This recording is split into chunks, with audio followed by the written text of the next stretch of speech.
Ano nga ba nabudol si Mayor Hani Lacuna sa botahe, talamak na basura at pangungutong ng MTPB sa Maynila? Mga tao pala ni Isko ang may sala.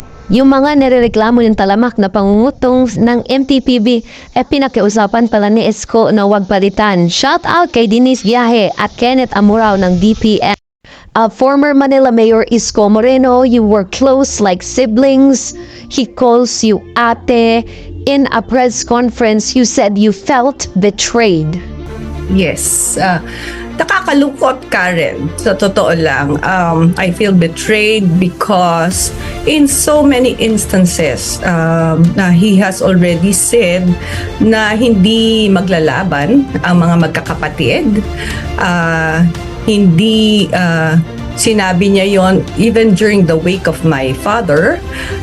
In a lot of instances, even in party gatherings in front of barangay officials, it's all in social media. So I feel betrayed kasi bigla siyang tumakbo. And one more thing, when he left office, when he did not win the presidency, in fact, talked to us, Vice Mayor Yul and myself, na sinabi niya, pinagbili niya na, o Yul, sabi niya ganon, patapusin mo si ate ha, sabi niya ganon, tapos ikaw naman. And then he said, ako, sa gedli-gedli na lang, magtuturo ako siguro, retired na ako.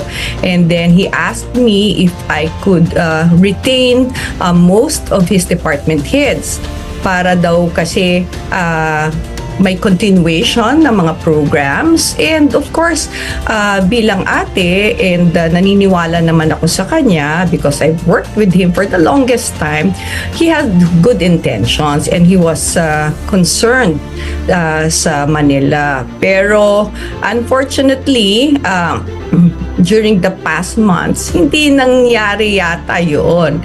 In fact, I was already calling the attention of some of these department heads regarding yung work ethics nila, because there have been a lot of complaints. Halimbawa po, sa traffic, yung pangungotong and everything, sa basura, lahat po yan, yung mga department heads were department heads na pinagbili niya po sa akin that I should retain. So, doon po talaga na feeling ko na betray po ako. Akala ko it is out of concern, yun pala hindi. Akala ko totoo yung mga binibitawan niyang salita, yun pala hindi.